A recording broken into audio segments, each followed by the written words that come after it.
What's up, guys? I'm Jamal. Welcome back. This is Bourbon. And this is the I'm perfectly imperfect pod. We gotta come up with an intro. We do gotta come up with an intro because that was horrible. And that was definitely not perfectly imperfect. Nah, that was off. That was all the way imperfect. That's true. We're gonna talk about a couple different things here. But what do you want to start with? You want to start? I don't know her opinion, haven't heard her thoughts on this stuff, but I am very interested to hear her thoughts on this. You want to start with Will Smith first, or do you want to start with Batman first? Let's start off with Batman because I've been holding it in for a while since we watched the movie, Okay. and I'm just ready to discuss some new points with you. Okay. So let's go. Do you want to start Batman first? We'll switch it up. So if you start Batman, I'm starting the other one. Yeah. No, we can start Batman. So we definitely we checked it out, and it's not a movie that I would sit there and watch again. But I definitely did not. I don't think it's trash, and I got a couple points to that. But it's definitely like I didn't sit there after the movie and was like, man, this was a waste of 3 hours, bro. We could have been doing something else. But here's my thing. Like when I first walked out, we talked about it, and I had my opinions of how it wasn't all that great. I don't think we briefly talked about it. Right. She gave me like 2 minutes. She didn't want to discuss I didn't because I wanted it right. So I don't think. At first, I thought that maybe it was just Robert Peterson, whatever. You guys know who I'm talking about. Edward, right? Yeah, I was about to say. But I feel like he played the role well. So I was trying to think when I got home if there was any other actors that could have played that role that would have convinced me that the role would have been portrayed better. So I don't think it was so much the acting, but so much the actual role of the character of Batman. So the writing. Yes. I don't think we needed a malnutrition Batman. But you know what? There were certain things about the movie because he wasn't He was so. He had muscle on him, but there was this one scene that I did want to bring up, like the crow. where he was pushing the table, and so the angle was from the back, and you saw that he had scars on his back, and there was almost like 2 slight humps.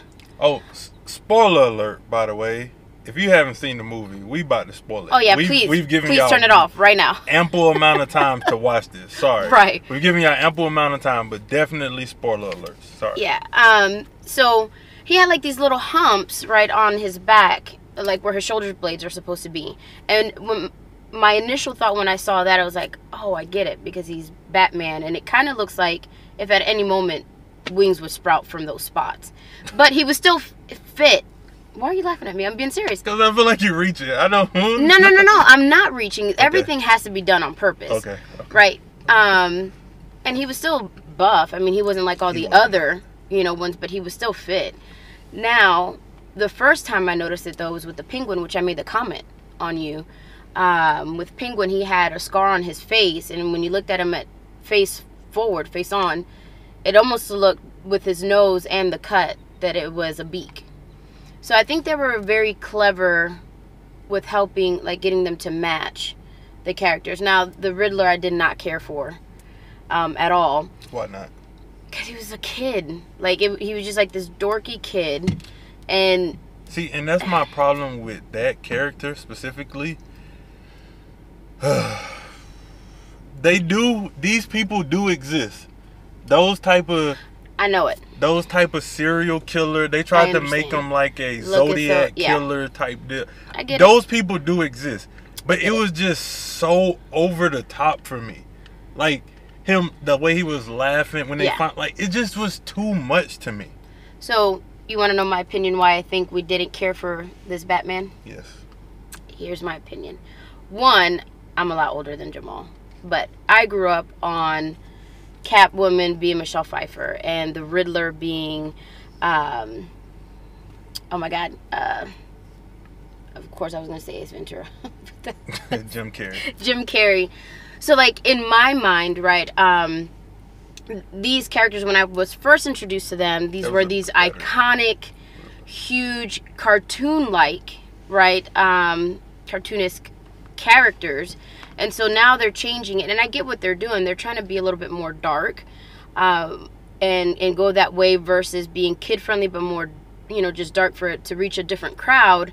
They're doing that because Marvel has monopolized superhero movies. Right. And they do it so well in so many different ways that DC is trying to find a different angle, right, and appeal to a different audience. Which I think will work. They're failing miserably. See, with this one, yes, right? Because, like I said, these iconic characters, and a good example that I put was, because I was talking about this at home, was like the It movie, right? To this day, I am terrified of clowns because of that movie. But I also watched that movie when I was 5, 6, 7, 8. I couldn't even tell you when I watched it. I go back and I watch the same movie now, and it's cheesy. But it left such an impact on me as a child that the impact is what continued to go with me over the years. And I think that's very similar. But I don't think the movie was for kids, though. I mean... No. What I'm saying is the correlation of how fearful it was back then. And I watch it now as a grown adult, and I'm like, that was cheesy. But it was just the emotion. So I feel like with the Riddler, like Jim Carrey, you can't get better than that. Right. You know, I didn't care for the Catwoman. I thought she was gorgeous, don't get me wrong. But I didn't care for her character because Michelle Pfeiffer. So you compare to what you know. And then the Joker killed it for me. You just made me watch it. Yeah. With Joaquin Phoenix. Yeah. To me, they nailed that 100%. And it was dark. They nailed it. That's what I'm saying. When you're saying that they're failing miserably, I don't think so, because they executed that film so good. It was great to the point. And so I think I was expecting, when I heard that it was dark, I expected Joaquin Phoenix dark. I expected that, like, if this is going to be adult, you know, for adults, and that's what I was expecting. So I think what ruined the movie for me, it wasn't the movie itself. It was just all my expectations around the movie. The Joaquin Phoenix, that Joker being that dark, and then these iconic characters from when I was younger, you know, seeing them and introduced for the first time. I think what they did incorrect here is, first of all, I'm not the biggest DC fan. They have characters that I really, really liked as a kid. I really love Green Lantern. I love Flash. I love Batman and Superman as a kid. I really love these characters. They were iconic to me as a child. But every single time, Aquaman, every single time I hear that they put out a movie, before I get a chance to go to it, I hear that it was trash. Like, they seem to drop the ball every single time, so I have no interest in seeing them ruin some of my favorite characters. Right. And this particular Batman, I feel like Batman is DC's Spider-Man. They cannot help but make more Batman movies. 100%. They are drilling this into the ground. But we're in 2022 now, so everybody's trying to make more culturally relevant movies that are like today's time or reflect today's time. And I felt like they did too much. They tried to do too much. Like, Penguin is a bad guy, then every single police officer and politician is corrupt, then Catwoman is back and forth between being good and being corrupt, and then you have the Riddler, who's like, it was just, they tried to do too many different things, and they also tried to hit on too much social commentary. That's something that Marvel does a really good job at, even though I feel like Marvel is pandering in movies. Like in Endgame, when they brought all the women together and they was like, I audibly gasped in the movie. I was like, oh my gosh, no, they did not just do this. Right. But like, that's pandering. But this movie felt like they was trying to do too much social commentary, like the Riddler and mental health, the corrupt politicians, and it just seemed like too much to me. And as we was watching the movie, mind you, I'm very well aware that it's a 3-hour movie. It's so many spots that the movie could have just ended. Like, I thought the movie could have been over after they caught the Riddler. They could have easily just ended it there. But then it's like, oh no, I'm not done. I'm gonna flood the city as well. And at that point, when he like, I'm gonna flood the city as well, I was like, well, please just win. Please, like, I would have some satisfaction if he just win. Like, Yeah. cause it's like, how can you didn't stop the bombs from going off, so the bombs go off, and then you got all of these people in the center, and they finna get shot at, and it's like, how can you overcome this? How can you stop the island from drowning, like from sinking? Mm-hmm. Like, at this point, he has to just lose, but somehow, oh no, we're just gonna get past it. They got a female black mayor. Like, what? Cool. Like, that's cool. That's cool. But also, it's like, y'all don't have to do that. Yeah. Like, you don't have to pander to us. Catwoman is half black, half white. She like Halle Berry when she played the role. Mm-hmm. That's cool. But you don't have to try to pander to every specific demographic throughout your movie. I thought the way that they handled the Joker was amazing. Like, they wasn't very minimum characters.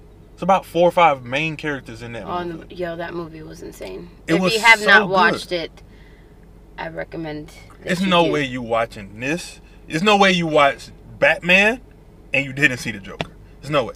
But also, that's the other thing. Marvel is doing an excellent job of hyper-focusing on the villains and the backstory of the villains. Yes. And I think that's why I like Joker so much, because when we were introduced to it originally back in the day, right, when I was a kid, you just had these villains. You had the superhero, and then you had the villain just pop up out of nowhere. The superhero wins. And I just love the other story. The other side of it. Like, the Joker wasn't just born the Joker. He was forced into becoming the Joker. And so that movie with Joaquin Phoenix, That's it right there. the whole movie was him becoming the Joker. Yeah. You know, a lot of it wasn't even him. It was him becoming it, and that's another. and you root for him. That's like, another you're like, thing that's annoying. What? At the end of the movie, they basically alluded to the Joker, which Yeah, I is did just not- throwing away the whole like. I didn't like that at all, because that Joker was just like, for a minute I was like, is this another Riddler? By how the conversation went, and then you heard him. like Two-Face or something. Then you heard him laughing, and I'm like, Yeah, they is rubbed this it. trying to be the Joker? I was very disappointed at that, because they did such a good job. Like, And here's the thing with back to the Batman movie, something that I really, really noticed that I was like, oh shoot, that's it right there, while you was just talking, is Marvel and DC did it with the Joker, have been focusing on the villains. And it felt like they really, really wanted to focus on the Riddler in this movie. Like, they wanted to focus on the Riddler, but they made the character so shallow. Like, not his character traits. I'm talking, like, by him being overly mentally ill, there's no depth to the character. Like, there's no reason for us to listen to the character, Right. for us to hear the character out, because he's sick. He's something wrong with him.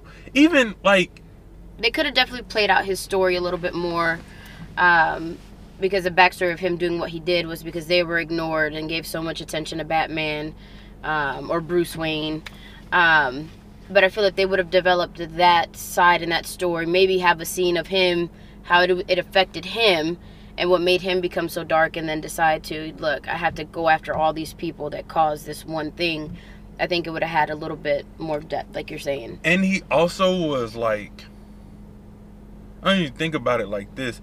There are sick, really, really sick sociopath or psychopath, whatever. Like, there are really sick serial killers, like a Ted Bundy.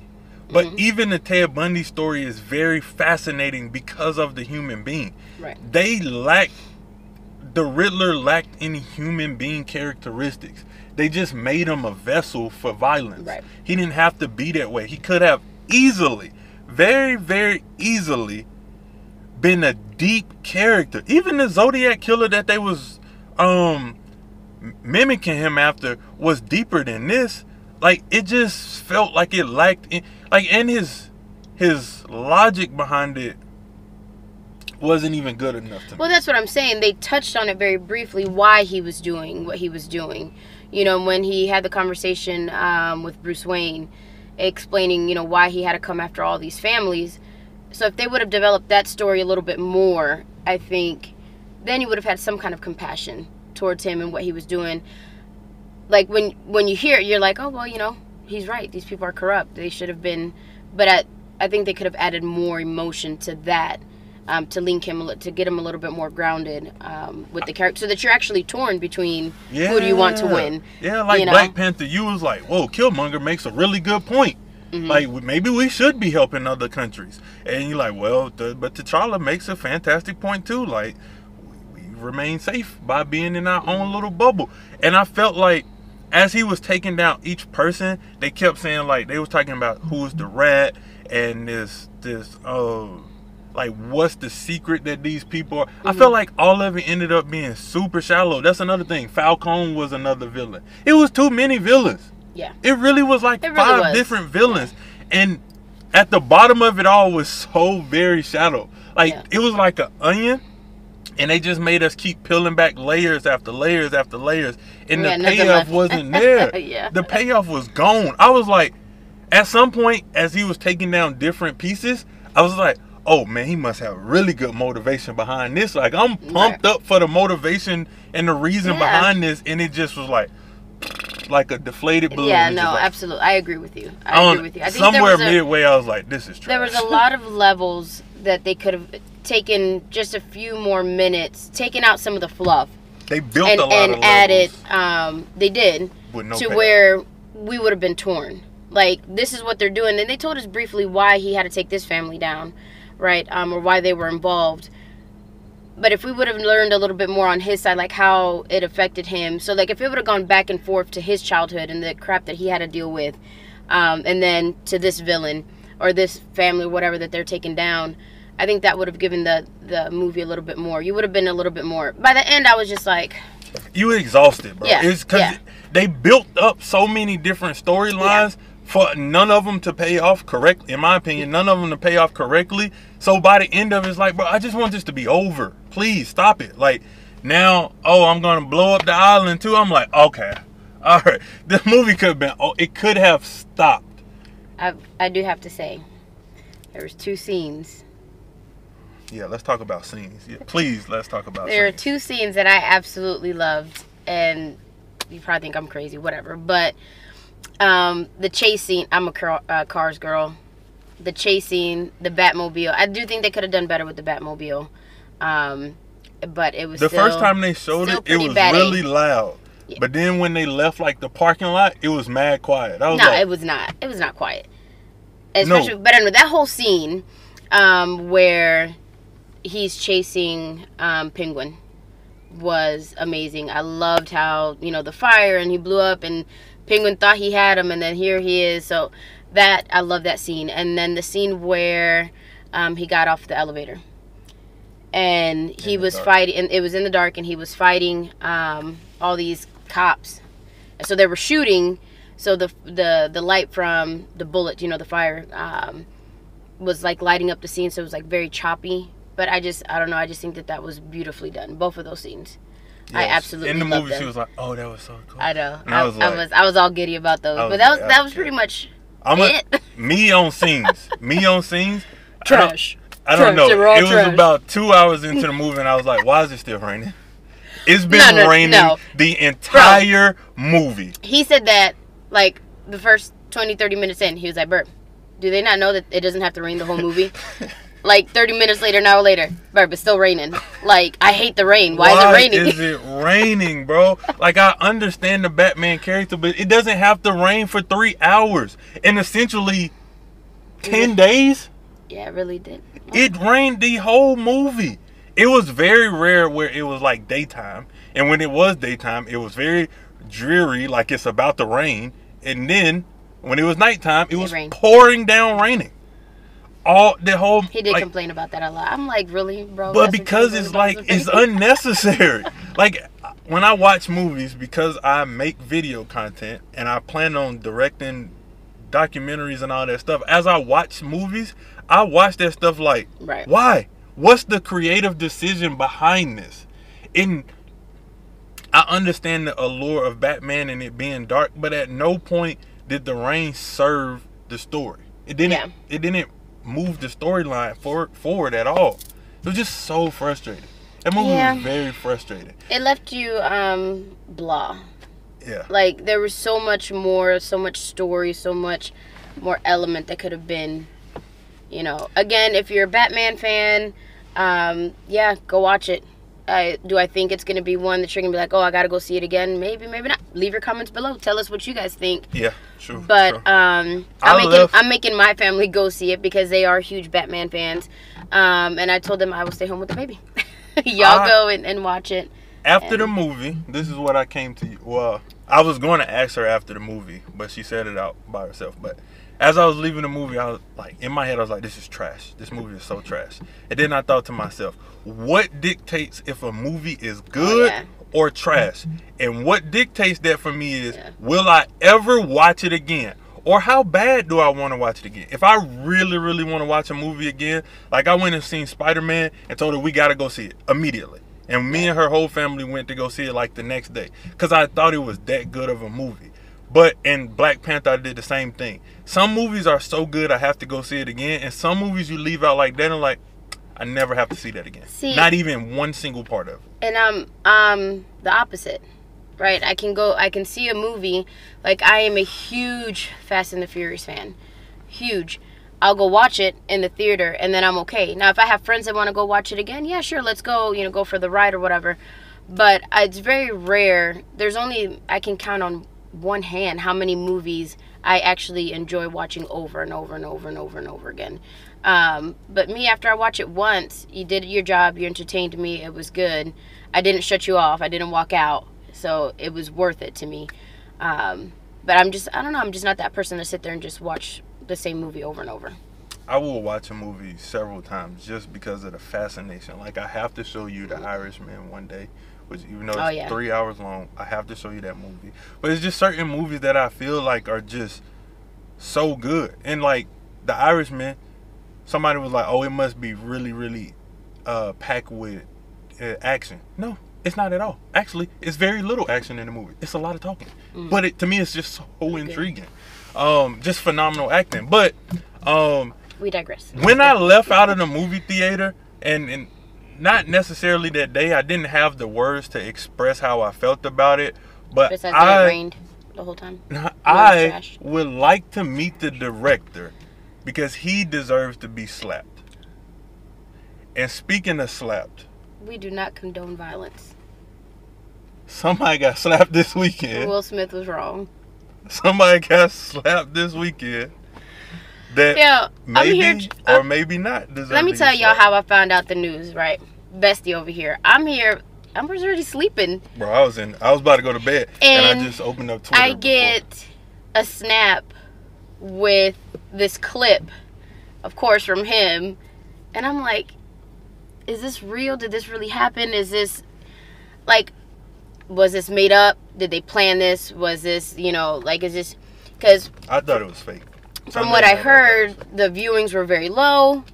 And then this happened, and of course, everybody's tweeting and talking and whatever about it. And so the ratings by the end of the show was extremely high. I tried to give, I actually publicly went on Twitter and gave the the Oscars their props and kudos for marketing and for orchestrating a fake slap because I thought it was fake. I don't know. My whole thing with and I still don't know the story. I don't know what the joke was.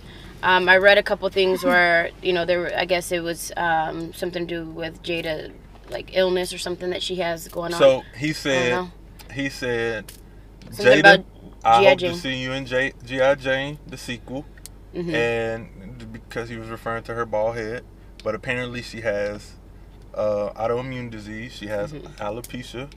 And which she admitted to a couple years ago and saying that's the reason why she's been cutting her hair. It's not a choice. She's losing it. So, Then Will walked on the stage, slapped him, and said, keep my wife's name out your beeping mouth. So here's my thing. And you already know how I feel about this. I don't know how you feel. Well, no, just period with comedians. Oh, okay. My thought process with comedians is they're comedians. Okay? They're going to talk about stuff. They're going to make unfunny things funny. That's their job. They're going to you know, be politically incorrect. They're gonna take jabs. They're gonna make fun of people.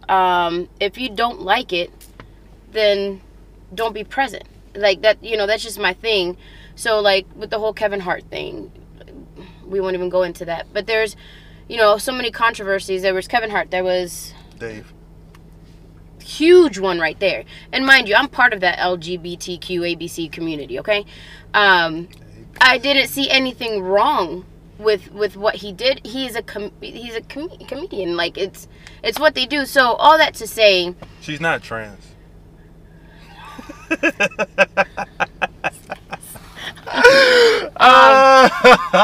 I'm just saying, I think that he acted wrong in going up there. Will Smith. Okay. Yes. Now, did he have the right to be upset? Sure.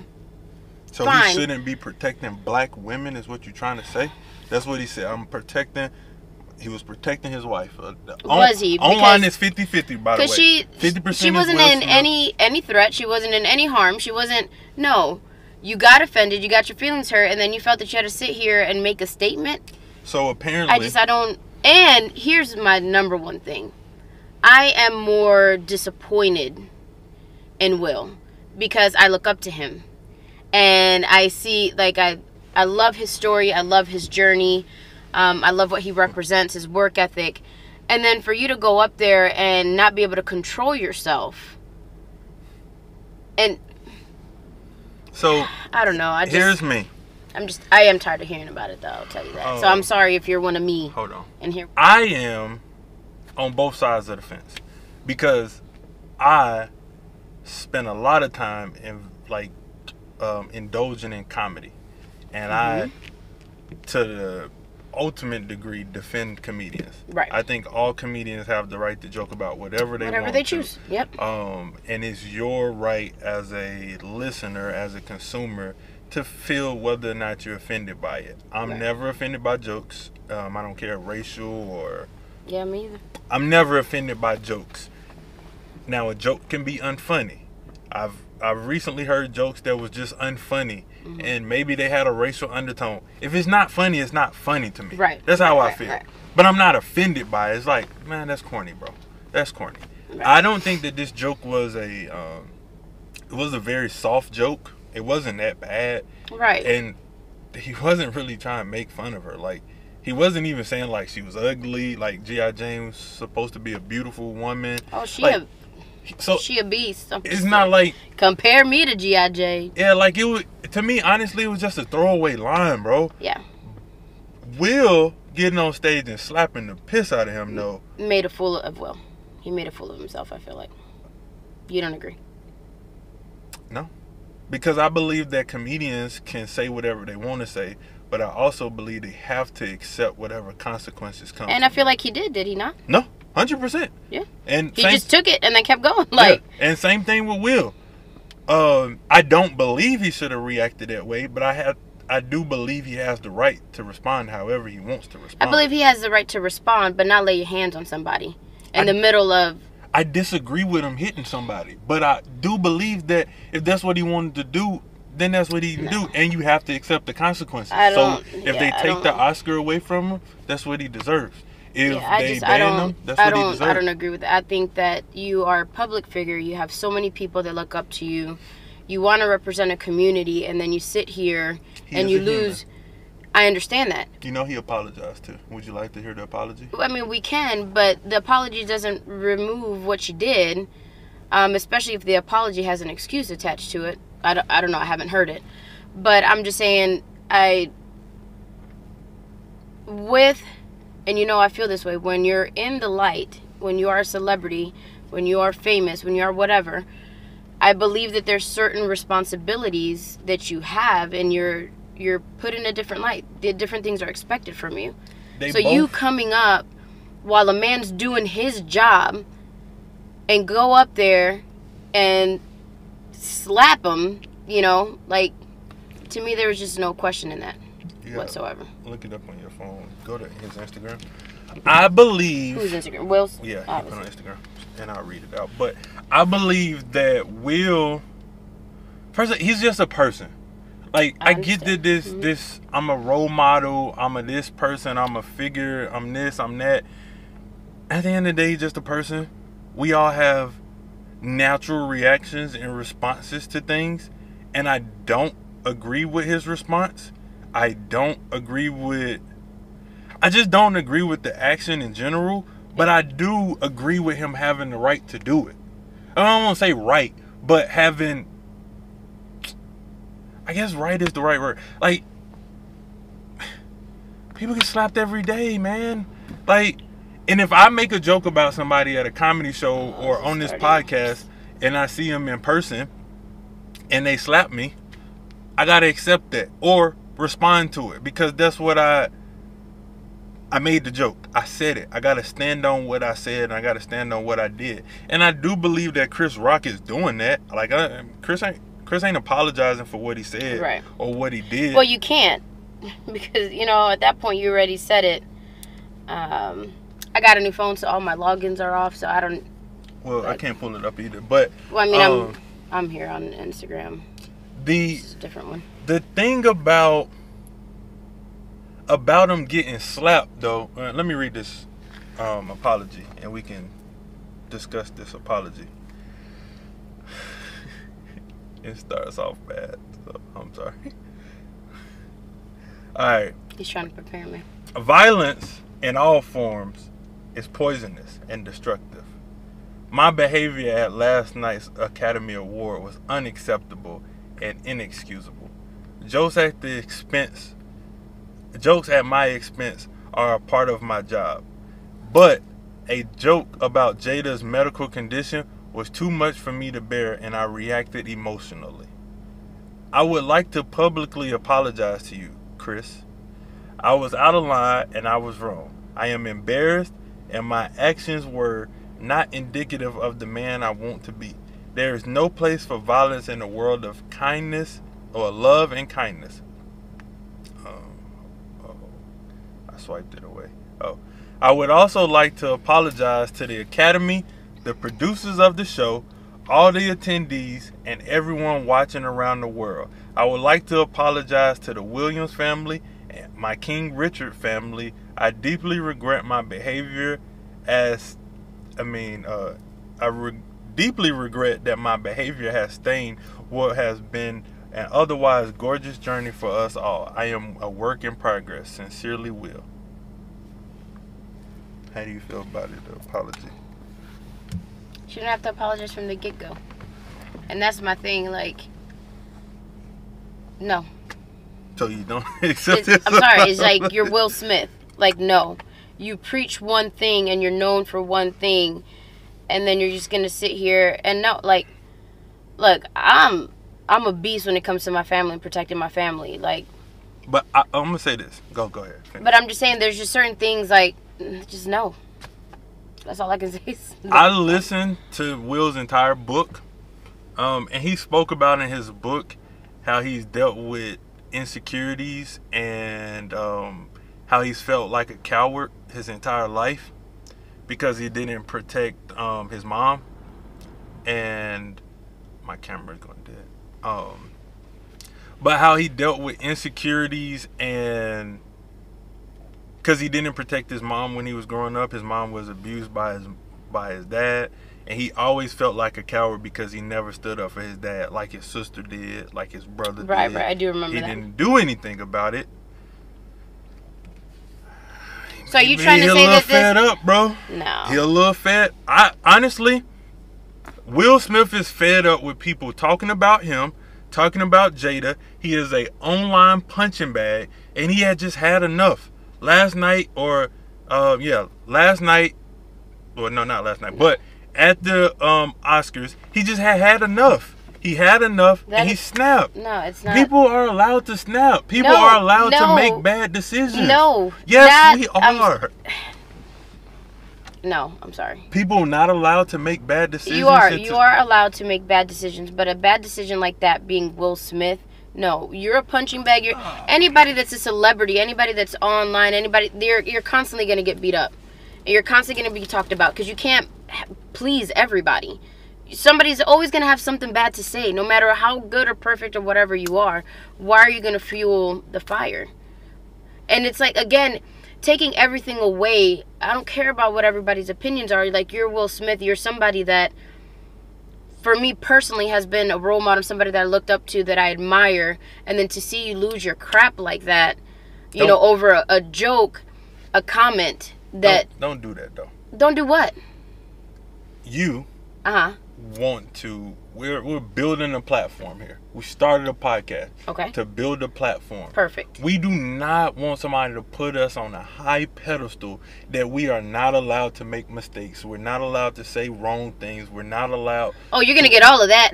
Correct. So, but I'm saying, though, so if, let's say, for instance, you are Bourbon and you're out and about and something happens where somebody says something to you, they do something to you or your kid or kids, and you snap at the grocery store and slap some lady, and then it becomes this news story. I'm gonna be like, bro, that's my... Yo, we real. We real people. And you liable to get slapped. Versus the Oscars. Okay, at the award ceremony. He literally had to get up out of his seat, walk up on stage, and slap him. Yeah. Now, if you close up to me, you're in my face, you're doing something to my child, you best believe I'm going to lose it. But the effort that he had to do to actually do that act, But a mistake is a mistake. He should have thought more about it. It's just my opinion. You can't think of... Like, it's in the moment. It's not like he had... Like, he sat there for 10 minutes and thought about it. It wasn't in the moment, bro. He literally had the time to get up and walk up there. He could have changed his mind. Okay, you got up out of... He probably did change his mind. So then, what, he was just... No, his mind might not have been to slap him. He might not have went up there to do anything. And then when he got up there, this is what I'm going to do then. I'm here. Nah, I'm sorry. And maybe it's because I'm a little person and I'm not famous and I'm not out there, and maybe these words may come and haunt me at the end of the day, but as of right now... Save the clip. You know, right, as of right now, I do not feel that that was justified. I think that he's a human being. I mean, I appreciate his apology, right? I appreciate that he did it right after and whatever the case may be, and he addressed it, because some people would not. I mean, I give him that for sure. I'm not apologizing but I just for nothing I say or do. He just seemed very unstable. He is. That's another thing. He is a human being. It's okay to be unstable. Is it not okay to be unstable? An unstable human being right now. He has problems. Like, he's been getting abused online. Absolutely. For the entanglement, for things that came out throughout his book. It's okay for him to be unstable. But here's the thing, though. You got to be prepared for that kind of stuff. Like the book. You put that out there, you know people are going to criticize, you know people are going to do and say whatever they want to say, because people are just dicks out there, and that's just what they do. Somebody said, if you think Will got this mad in March, imagine how pissed he would have been in August. Oh, I'm sorry, that is so very funny. Oh, man, it's okay. We are all susceptible to human emotions. He is a celebrity. He's a role model, but he's a human. I understand. He has human emotions. You don't have to same mental. You don't have to resort to violence. That's all I'm saying. Does he have the right to react? Absolutely. Does he have the right to be upset? Absolutely. You want to talk about it? You want to tweet about it? You want to do a comment? You want to do whatever? It's fine. What I did not agree with was with the violent act. Get up out your seat. Yell at him. Tell him, get my wife's name out of your freaking mouth. Fine, but the only thing I did not agree with was him going up there and slapping this man in the face. Just total disrespect. Violence is not the answer. And I don't think that my mind will ever change on that, unless you're coming after my kids. Then I wouldn't do it. I'm like, again, here's the thing. I wouldn't do this either. I don't care, though. But I will always say, de esta agua no beberé. Right? Like, I will never drink from that well, because I'm not put in that situation. But and I have a temper. I just can't see myself just getting up and just smacking somebody while they're. I got rid of my temper a long time ago. I don't know. So you don't think that there's anything somebody could say at an award show that would make you want to slap them? At an award show and it's your job to be host and be a comedian? No. If I don't like it, I don't like it. So you wouldn't approach somebody like behind the scenes and be like, "Hey, girl, I ain't like what you said about me and my family," and then slap them and get into like a no. If they're a comedian, that is their job. No, and that's the price that I have to be in the limelight. No. Everybody has their own opinion of whatever. You know what I'm saying? Like I wouldn't let you fight nobody at a award show because you lose, bro. You gonna mess up the brand. Well, then I'll be like, nah, see, we tried to tell y'all she was imperfect. Hey, our name covers it all. And day one, I told y'all, I swear within the first 5 minutes that I was the imperfect one. So, you know, this whole thing, I never even checked to see if it was in focus. That's hilarious. It is focused, but I don't know how sharp it is. But nonetheless, I don't know. I'm going to be honest. This is a moment of transparency here. I have a soft spot for Will and Chris, actually, in this situation. Like, a soft spot for this situation. And it's black on black crime, yo. And everything else that you mentioned, like Chris, you said Dave, you said Kevin. I have a soft spot for all of those individuals because I, too, am going to make those mistakes. I'm not saying I could. I'm telling you I will make those mistakes. I will say something that's going to offend a large group of people. But I don't think that's a mistake, though. That's your freedom of speech. How people react to what you say, that's where the problem lies. Right, but I'm saying I'm going to also do something that offends other people. He already told me, look, we got to have a nice stack because if we ever get sued. I'm not apologizing. I'm just not apologizing. Because, again... I would be the person to apologize if I felt that I was wrong. I wouldn't do it to make other people happy. I think you would apologize for me. And I would tell you no. Yeah, for sure. Because I'm not going to apologize.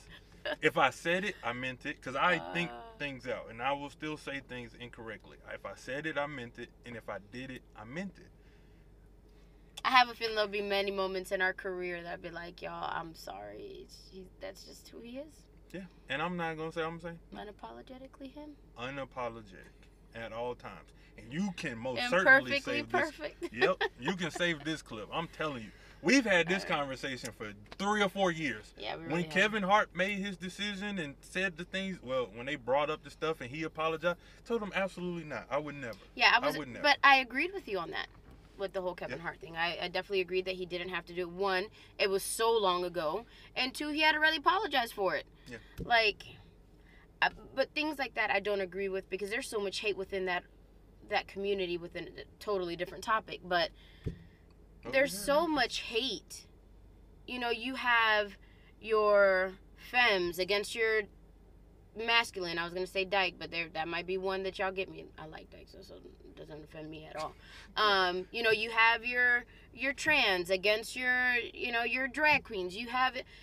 There's just so much hate within our own community that I feel like, man, how about we get ourselves together, you know, and as a front, you know, combat these things and continue to make the strides that we're making instead of sitting here and attacking each other. So, I don't know, but I also think with comedians, it is what it is. If the joke's funny, it's funny. You know, if it offends some people, don't listen to it. Yeah, don't listen to it. I mean, I could be offended so many ways. Yeah. LBGT, I'm Spanish, I'm thick, I'm dark. But if it's funny, it's funny. I'm going to laugh because I enjoy the art of comedy. Same here. And if I was sensitive, I wouldn't. And I find the offensive comedy the best. Years ago, I was listening to a comedian, Mike Birbiglia is the one that said this. But he was saying he was making these jokes, and he was nervous about having to go to an award show and tell jokes in front of these people. He was like, I never told jokes about people to their face. Yeah. And I was really nervous about it. And his mom was like, well, can't you just tell jokes that not about people? And he said, no. jokes always have to be about somebody. He was like, even if I'm making a joke about peanut allergies, he was like, statistically speaking, it's at least 3 of y'all in here right now that's offended. That you, Right. so, And that's what I'm saying with comedy. I don't think it's so much what comes out of your mouth. I think it's the reaction of the people around and how much clout, how much attention they put to it. Yeah. So comedians, some comedians do hide behind this license of I'm a comedian. It was a joke. Oh, who was the other one? The Baby. Oh yeah. That was the other one. And then all of a sudden he got the stamp of approval of somebody big in the LGBT community or committee or something, sticker. And then he's okay again. Like, yeah, I just hate when one person and one group of people speaks on behalf of everybody. But I also don't do anything to have my voice heard on those communities. See, that's why you need this platform, bro, so you can stand up as a LGBTQ community leader, bro. You can be an advocate on your platform for your community and be a voice for the very loud voices that they already have. I don't know. But well, I think that's it, man. I appreciate you guys. We went through so many different. That's a podcast. That's a great podcast there, buddy. I appreciate you guys listening to this week's episode of the podcast. We will be back next week whenever Michelle gets back in town.